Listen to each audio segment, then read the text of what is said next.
Good morning students. સો આજે આપણે start કરીશું એના એક્ઝામ્પલ્સ. મને ખબર છે તમે લોકો બહુ ટાઈમથી થિયરી ભણી મેં એને કંટાળી ગયા, તો આપણે સ્ટાર્ટ કરીએ એક્ઝામ્પલ. તો સૌથી પહેલાં આપણે થોડું ઘણું બ્રીફ ઇન્ટ્રોડક્શન જોઈ લઈએ કે બોલ્ટની કેરેક્ટરિસ્ટિક શું હોય છે, એટલે મતલબ બોલ્ટની અંદર કયા કયા પોર્શન હોય છે, રાઈટ. તો સપોઝ આ એક તમારો બોલ્ટ છે, રાઈટ. હવે આ બોલ્ટમાં આ જે ઉપરનું જે પોર્શન છે, ઉપરનો જે ટોપ ભાગ તમને દેખાય છે એને આપણે શું કહેવાય? હેડ પોર્શન, રાઈટ. પછી નીચે અડધો ભાગ કેવો હશે? એકદમ બ્લેન્ક, એટલે એકદમ સોલિડ હશે, લીસો હશે, રાઈટ. અને એની નીચે અડધા ભાગમાં શું હશે? Threaded portion. તો જે પ્લેન ભાગ છે એને શું કહેવાય આપણે? શેંક પોર્શન. અને જે થ્રેડેડ આપેલા હોય એને કેવું કહેવાય? Threaded portion, right. તો આ ખ્યાલ આવી ગયો. 3 વસ્તુ છે બોલ્ટની અંદર. જે ટોપનો એરિયા છે એને શું કહેવાય? હેડ પોર્શન. જે પ્લેન એરિયા છે એને કહેવાય શેંક પોર્શન. અને જે થ્રેડેડ એરિયા છે એને શું કહેવાય? Threaded portion, right. હવે વાત કરીએ એના ક્રોસ સેક્શનલ એરિયા, એટલે કે ગ્રોસ એરિયા ઓફ બોલ્ટ કેટલો થશે? ગ્રોસ એરિયા મતલબ ટોટલ એરિયા, યાદ રાખજો. એરિયા ઓફ આ ટર્મ તમને દર વખતે યાદ રાખવી પડશે. ગ્રોસ એટલે આખો પૂરેપૂરો એરિયા, અને નેટ એરિયા એટલે એમાંથી સપોઝ કે કટિંગ હોય કે કોઈ જગ્યા તમે સપોઝ કોઈ એક પ્લેટ ડિઝાઇન કરતા હોય, એ પ્લેટમાં 4-5 બોલ્ટ અંદરથી જતા હોય, બરાબર. તો એ બધી બાદબાકી કરી નાખીએ કે આખી ટોટલ પ્લેટનો એરિયા જેટલો છે એમાંથી જે હોલ જે છે, તો ટોટલ જે પ્લેટ છે એમાંથી જેટલું બી પાસ આઉટ થતું હશે, એમાં સપોઝ નાનો હોલ હોય, મોટો હોલ હોય, તો એ બધાને આપણે એ આખા જે એરિયામાંથી બાદ કરી નાખીએ તો આપણને કેવો એરિયા મળે? નેટ એરિયા, બરાબર છે. તો એનો ટોટલ એરિયા શું હશે? π/4d². હવે π/4d² છે એનો એરિયા છે, તો સર્કલનો એરિયા છે, તમને ખ્યાલ હશે, રાઈટ. સો અહીંયા તમારો બોલ જે છે એ બી સર્કલ જ હશે, ગોળ જ હશે.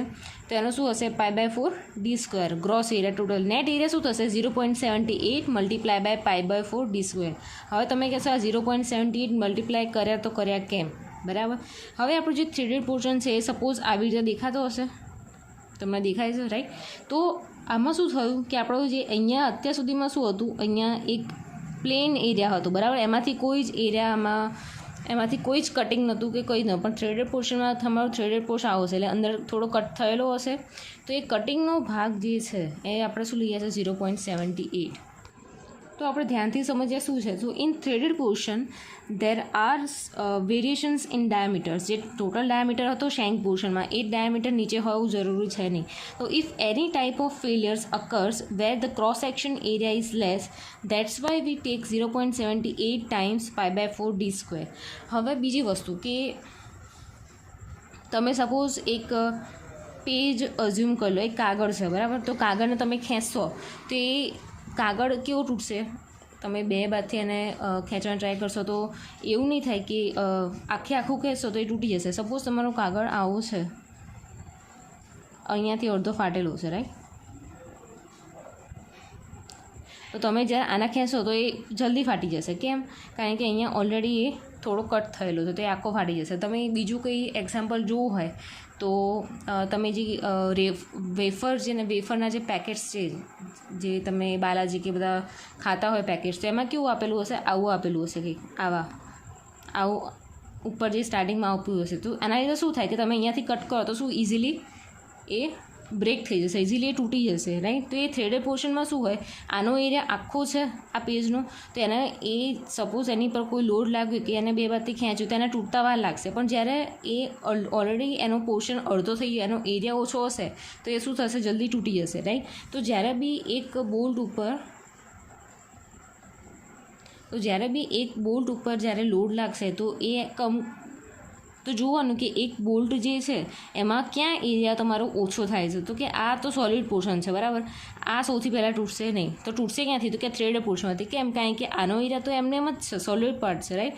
પણ જે થ્રેડેડ જે આવે છે એના લીધે શું થઈ જશે? એનો એટલો ભાગ જે હતો એ કેટલો થઈ ગયો? થોડો સ્ટીલનો ભાગ ઓછો થઈ જશે. તો એના લીધે આપણે જે આ જે કન્સિડર કરીએ એની વિડ્થ જે છે એ આપણે શું એઝ અ કોફિશિયન્ટ આપણે યુઝ કરીએ છીએ 0.78 π/4d². તો યાદ રાખવાનું, જ્યારે બી કોઈ તમારો એક બોલ્ટ તૂટશે તો એ ક્યાંથી તૂટશે? એમ જ્યાં એનો એરિયા ઓછો હશે.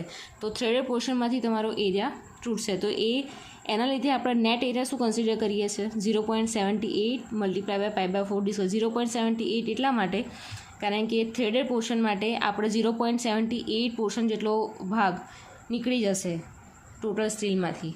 એવું આઈએસ કોડમાં કીધું છે, હું નથી કહેતી, બરાબર. તો તમે આઈએસ કોડમાં એવું આપેલું છે કે 0.78 કન્સિડર કરવાના છે, મલ્ટીપ્લાય બાય કરવાના છે નેટ એરિયા જ્યારે કેલ્ક્યુલેટ કરો ત્યારે. તો આ ફિક્સ થઈ ગયું. જ્યારે તમને ગ્રોસ એરિયા કહે, ગ્રોસ મતલબ ટોટલ એરિયા, તેમાં શું આવશે π/4d². અને જ્યારે નેટ એરિયા તમને કહે ત્યારે શું આવશે 0.78 π/4d². 70.78 શેની માટે? તો થ્રેડેડ પોર્શન માટે. તો આપણે સૌથી પહેલું એક્ઝામ્પલ જોઈશું.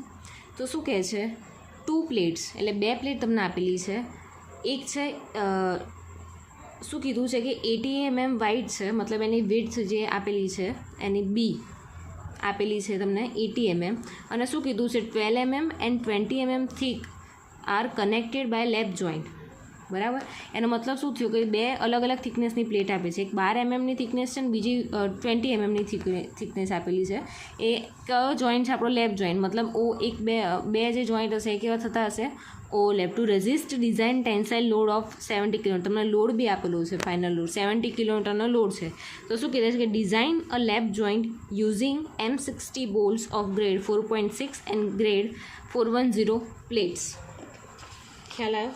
તો સૌથી પહેલાં આપણે એમાં શું કરીશું કે આપણે આમાં લઈ લઈશું કે સૌથી પહેલાં ડાયામીટર એનાથી સ્ટાર્ટ કરીશું. આમાં જે ડેટા આપેલો છે આપણે લખી દઈશું. તો અહીંયા ડાયામીટર કેટલો આપેલો છે તમારો? સપોઝ આપણે આમાં ડાયામીટર આપ્યું છે dia of bolt small D is equal to, અહીંયા આપેલું છે કે M60નો બોલ્ટ 60 એ તમને ડાયામીટર આપ્યું છે 60 mm. ખ્યાલ આવ્યો? હવે ડાયા ઓફ બોલ્ટ હોલ, બરાબર. તો એ D0. હવે મેં તમને સ્ટાર્ટિંગમાં જ કીધું હતું કે ક્લિયરન્સ એડ કરવાનું, બરાબર. તો ક્લિયરન્સ 16 mm માટે કેટલું છે? +2, બરાબર. તો આપણે ટોટલ કેટલું થઈ ગયું? હોલની સાઇઝ 18 mm, બરાબર. તો આપણને D0 ડી મળી ગયો, ડાયામીટર મળી ગયો, D0 ડાયામીટર ઓફ હોલ મળી ગયો. તો જ્યારે ડિઝાઇન આપણને ફાઇન્ડ આઉટ કરવાની આવે એનો મતલબ શું? આપણે ફાઇન્ડ આઉટ કરવાની શિયર કેપેસિટી અને બિયર કેપેસિટી, રાઈટ. તો ફર્સ્ટ આપણે સ્ટાર્ટ કરીશું shear capacity of bolt, right. તો એની માટેનું ઇક્વેશન છે VNSB is equal to FU divide by √3 બ્રેકેટમાં NN plus ANB, sorry multiply છે, multiply by ANB plus NS multiply by ASB, right. So આપણે ત્યાં જતાં પહેલાં એકવાર અહીંયા જોઈ લઈએ કે એની કઈ કઈ કેપેસિટી. એક તો મારી પાસે અત્યારે કોડ નથી, બરાબર. તો કોડમાં એક્ઝેક્ટલી આ રીતે જ આપ્યું છે કે જે રીતે બુકમાં આપ્યું છે. તો તમે પેજ નંબર છે 75, તમે નીકાળશો IS 800/2007, એ છે સ્ટીલનો કોડ, અને ક્લોઝ 10.3.3. તો એની પર એક ઇક્વેશન તમને આપેલું છે કે VDSB is equal to VNSB divide by gamma MB. હવે આ DSB, ગામા MB, NSB એ મેં તમને આગળ ટર્મમાં સમજાવ્યું હતું, પણ તો આપણે એકવાર બ્રીફલી જોઈ લઈએ. DSB એટલે શું હતું કે design shear strength of bolt. D એટલે ડિઝાઇન, S એટલે શિયર સ્ટ્રેન્થ અને B એટલે બોલ્ટ. NSB મતલબ nominal shear capacity of bolt. Gamma MB is equal two partial safety factor, right. હવે એની નીચે એક આપેલું છે કે આ VNSB ઇઝ ઇક્વલ ટુ એનું શું ઇક્વેશન છે? તો એની ઇક્વેશન છે FU ડિવાઈડ બાય √3 બ્રેકેટમાં NN multiply by ANB plus NS multiply by ASB. હવે FU શું છે? FU તમને ખ્યાલ છે, બરાબર. NN શું છે, ANB શું છે, NS શું છે અને ASB શું છે આપણે અહીંયા સમજી લઈશું. અહીંયા શું છે FU મેં તમને ખ્યાલ હોય તો મેં તમને સમજાવ્યું હતું. બોલ્ટની જ્યારે આપણે ગ્રેડની વાત કરી હતી કે બોલ્ટના ગ્રેડમાં FU FY કેવી રીતે ફાઇન્ડ કરવાનું, રાઈટ. તો FU શું હતો? આપણો ultimate tensile strength of bolt. એટલે એ તો તમને મળી જશે, તમને કોઈ ગ્રેડ આપેલો હોય તો એના પરથી તમને FU તો ફાઇન્ડ આઉટ કરવાનું, એ તમને ખ્યાલ આવી જશે, રાઈટ. સેકન્ડ છે NN અને NS. આ ખાસ ખ્યાલ રાખજો કે આ એક્ઝેક્ટલી શું કહેવા માગે છે. કારણ કે ફરીવાર જો તમને આમાં અત્યારે આ ટર્મમાં ના ખબર પડી તો એ તમને પછી ક્યારેય નહીં ખબર પડે, બરાબર. એન શું છે કે number of shear planes with threads intercepting the shear plane. S શું છે તો કે number of shear planes without threads intercepting the shear plane. હવે મને ખબર છે આ તમને થોડું ઉપરથી ગયું હશે અને કોઈને જલ્દી ખ્યાલ બી નથી આવે, આ છે જેવું ટર્મ, બરાબર. તો વાત કરીએ આપણે, એક ઇમ્પોર્ટન્ટ ટર્મ છે એ તમારે યાદ રાખવી પડશે કે જ્યારે સિંગલ શિયર હોય, in single shear, note down કરી રાખજો, in a single shear plane passes through root મતલબ threaded portion of the bolt. Single shear plane passes through threaded portion of the bolt, right. So કહેવા શું માંગે છે exactly? સો single શિયરનો મતલબ મેં તમને પહેલાં સમજાવ્યું હતું કે આ થોડું હોલ્ડમાં રાખ્યા. અત્યારે બીજો એક પેજમાં લઈ લો. સપોઝ લેફ્ટ જોઈન્ટ તમારો કેમનો હોય છે તો કે આ એક છે પોર્શન, આ તમારો બીજો પોર્શન છે, રાઈટ. અને આ તમે અહીંયા પ્રોવાઈડ કર્યો તમારો બોલ્ટ. તો આ થઈ ગયો તમારો લેફ્ટ જોઈન્ટ. સો લેફ્ટ જોઈન્ટમાં તમારો બોલ્ટ આવી રીતે કંઈક આપ્યો અને અહીંયા નીચે તમે નટ એક આપી દીધો, નટથી તમે આ બંધ કરી નાખ્યું, બરાબર. હવે અહીંયા શું કહે છે સિંગલ શિયરનો મતલબ કે જે સપોઝ બે આ એક પ્લેટ છે, આ બીજી પ્લેટ છે, તો એ બંનેને ઇન્ટરસેપ્ટિંગ કરતી, એ બેને જોડતી વચ્ચેની એક કઈ સરફેસ, આ એક જ સરફેસ તમને પ્રોવાઈડ કરી છે, રાઈટ. તો તૂટશે તો કેટલી સરફેસ તૂટશે? એક. તો મતલબ તમારું કેટલો પ્લેન તમારો તૂટ્યો? એક, રાઈટ. સો અહીંયા શું કહે છે કે બે વસ્તુ છે કે number of shear face passing through shank portion અને પાસિંગ થ્રુ થ્રેડેડ પોર્શન. તો જ્યારે યાદ રાખજો કે જ્યારે સિંગલ શિયર હશે, સિંગલ શિયર હંમેશા શેમાં હશે તો જ્યારે લેફ્ટ જોઈન્ટ હશે ત્યારે મોસ્ટલી સિંગલ શિયર હશે, રાઈટ. બટ જોઈન્ટ આવશે તો એમાં અલગ થઈ જશે. નંબર ઓફ જે સરફેસીસ છે શિયર સરફેસ એની પર ડિપેન્ડ કરે છે. તો આ લેફ્ટ જોઈન્ટમાં બેની વચ્ચેની ઇન્ટરસેપ્ટિંગ કેટલી સરફેસ છે? એક જ છે, રાઈટ. સો જ્યારે આપણે લોડ આપીશું, સપોઝ આ તમારો બોલ્ટ છે, આ જે બોલ્ટ જે છે એ જ આખું તમને અહીંયા બીજી સેમ અહીંયા ડ્રો કરેલું છે, રાઈટ. તો જ્યારે આ જે ભાગ છે, રાઈટ, તો અહીંયા શું છે તમારું જે થ્રેડેડ પોર્શન છે એ અહીંયા છે, ખ્યાલ આવ્યો? તો તમારો શેન્ક પોર્શન છે એ આખો તમારા જોઈન્ટને શું કરે છે? અહીંયા કવર કરે. તો આ પોર્શન શું થઈ ગયો? શેન્ક પોર્શન, અને આ થઈ ગયો થ્રેડેડ પોર્શન, રાઈટ. તો તમારો એન અને એસ, બરાબર. એસ એ શું ડિનોટ કરે છે? એસ ડિનોટ કરે છે shear face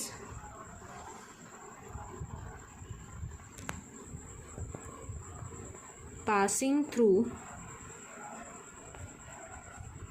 શેન્ક portion.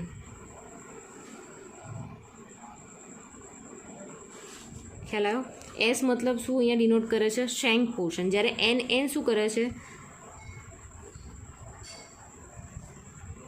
Passing through threaded portion.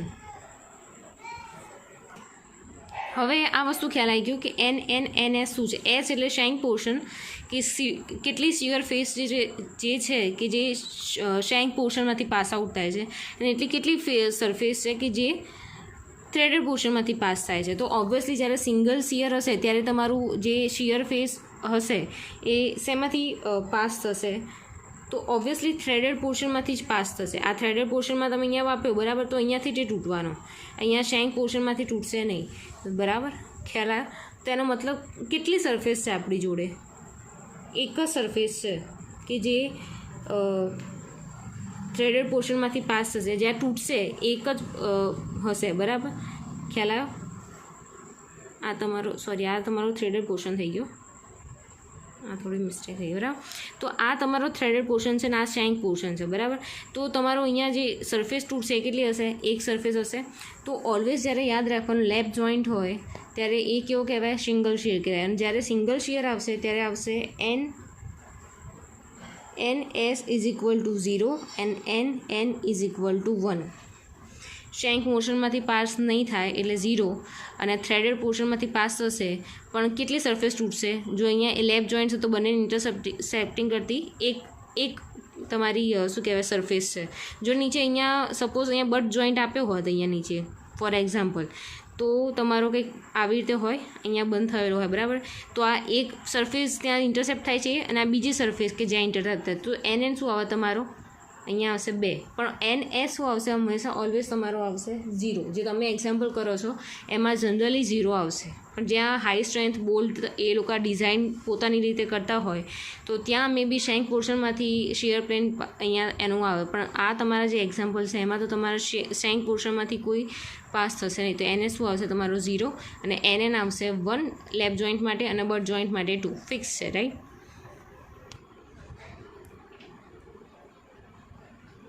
તો અહીંયા હવે ANB અને ASB આપણે બાકી રહ્યા, રાઈટ. ANB શું છે કે net shear area of bolt at thread point, અને SB nominal plain shank area of bolt. એટલે આ કશું નથી, આ એ જ છે કે નોમિનલ પ્લેન શેંક એરિયાનો બોલ્ટ કીધો મતલબ શું, શેંક એરિયા એટલે એનો હોલ એરિયા π/4d². શેંક એરિયાનો મતલબ કે તમારો એરિયા જે છે એ રાઉન્ડમાં જ છે. સો શેંક એરિયા એટલે મતલબ એનો સોલિડ એરિયા, તો એ ઓબ્વિયસલી સર્કલ હશે, તો સર્કલનો એરિયા π/4d². અને નેટ એરિયા એટલે એમાંથી જે બોલ્ટ પાસ આઉટ થતા હશે થ્રેડેડ પોર્શનમાં આપણે જે એડ કર્યા હતા 0.78 × π/4d². કેમ? કારણ કે થ્રેડેડ સેક્શન છે, તો થ્રેડેડ સેક્શનમાં થોડો એનો જે સ્ટીલનો ભાગ છે એ થોડો કટ થતો હશે. તો ANB શું આવશે, net shear bolt of area is equal two 0.78 × π/4d², right. તો આપણે એક્ઝામ્પલ બાજુ જોઈએ. તો અહીંયા એક્ઝામ્પલમાં એક્ઝેક્ટલી શું આપેલું છે, તો કે FU પણ શેની માટે, FU is equal two any capacity of bolt, બરાબર. તો અહીંયા બોલ્ટની અહીંયા આપણને આપ્યું છે ગ્રેડની આપ્યું છે એની સ્ટ્રેન્થ, FU આપ્યું છે એ કેવું છે પ્લેટ માટે, પણ આપણે શેની માટે જોઈએ છે અહીંયા બોલ્ટની કેપેસિટી ફાઇન કરવાની. તો બોલ્ટ માટે એનું અહીંયા આપેલું છે ગ્રેડ 4.6. તો મેં તમને સમજાવ્યું કે 4.6 હોય ત્યારે તમે FU કેવી રીતે ફાઇન્ડ કરશો, તો 4 જે પોઈન્ટની પહેલાં હશે એ 4 × 100 એટલે કે 400 MPa, અને FY શું થશે તો કે 400 × 0.6 મતલબ 240 MPa, રાઈટ. તો અત્યારે આપણે ખાલી જરૂર શું છે FU ઓફ બોલ્ટ, તો આપણને મળી ગયું અહીંયા 400. તો અહીંયા વેલ્યુ મૂકી દઈશું આપણે 400, બરાબર. તો 400 √3. હવે બ્રેકેટમાં શું છે તો કે NN અને NS. અહીંયા આપણો કેવો શિયર છે, સિંગલ શિયર છે, કારણ કે લેપ જોઈન્ટ છે, રાઈટ. તો સિંગલ શિયર માટે NN આવશે આપણો 1, રાઈટ. 1 લઈ લીધો. અહીંયા સિંગલ શિયર માટે NN ઇઝ ઇક્વલ ટુ 1 અને NS ઇઝ ઇક્વલ ટુ 0. તો NN ઇઝ ઇક્વલ ટુ 1 કે થ્રેડેડ પોર્શનમાંથી પાસ થશે 1 અને શેંક પોર્શનમાંથી પાસ થશે 0, બરાબર. હવે વાત કરીએ ANB. તો અહીંયા સાઈડમાં ફાઇન્ડ કરીએ ANB. સો ANB મતલબ નેટ એરિયા ઓફ બોલ્ટ. નેટનો મતલબ જ્યારે નેટ આવે શબ્દ ત્યારે 0.78 × π/4 × d². હવે અહીંયા દરેક વસ્તુમાં ધ્યાન આપવાનું કે જ્યાં જે ટર્મ હોય ત્યાં એ જ ટર્મ આપણે યુઝ કરવામાં આવશે, રાઈટ. તો જ્યારે ડી કીધું હોય, ઓનલી ડી કીધું હોય, એનો મતલબ શું થઈ ગયો કે તમારો નોમિનલ ડાયામીટર મતલબ તમારો ઓરિજિનલ ડાયામીટર જે 60 mm આપ્યો છે એને જ તમે અહીંયા લેવાના છો, રાઈટ. સો અહીંયા આવશે 0.78 × π/4 મલ્ટીપ્લાય તમારો ડાયામીટર છે અહીંયા ઉપર છે 16, બરાબર. તો અહીંયા 60 હોલ સ્ક્વેર.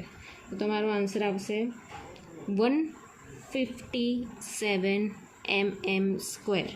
mm કેમ લીધું, કારણ કે અહીંયા આપણે બોલ્ટનો ડાયામીટર આપ્યો છે mm, તો એનો સ્ક્વેર મતલબ mm હોલ સ્ક્વેર.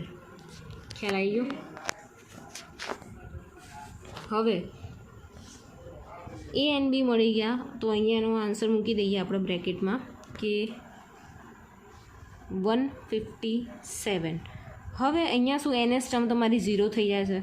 તો અહીંયા જોઈ લઈએ કે જ્યારે શેંક પોર્શનનું મતલબ બોલ્ટ ડાયામીટર જે છે, તો તમારો બોલ્ટ રાઉન્ડ છે તેનો ઓરિજિનલ ડાયામીટર શું હશે π/4d². પણ આ ટર્મને કંઈ યુઝ નહીં પડે, કારણ કે અહીંયા 0 જોડે મલ્ટીપ્લાય થઈને આખું જે છે એ પાછું કેવું થઈ જશે 0, રાઈટ. તો આ થઈ ગયું 0 આખું ટર્મ જે હતું એ. તો આ તો આપણે કન્સિડર કરવામાં આવશે નહીં. તો આપણે ખાલી આન્સરમાં શું આવશે અહીંયા 400 / √3 અહીંયા એક જોડે મલ્ટીપ્લાય થશે તો અહીંયા શું આવશે? ખાલી ને ખાલી 157. ખ્યાલ આવી ગયો? તો હવે એનો આન્સર શું આવશે? તો એનો આન્સર આવશે 3625 કિલોન્યુટન. આ આન્સર જે તમને મળ્યો એ શેમાં મળશે? કિલોન્યુટનમાં. સોરી, આ આન્સર જે છે એ ન્યૂટનમાં છે. હવે ન્યૂટનનું કિલોમીટરમાં કન્વર્ટ કરવું હોય તો શું થશે? એના ડિવાઈડ બાય 1000. તો તમારો આન્સર શું હશે? 36.257. સોરી, પેન કામ નથી કરતી. 257 કિલોન્યુટન. બરાબર. તો આ તમારો આન્સર થઈ ગયો. આ તમને શું મળી ગઈ? VNSB.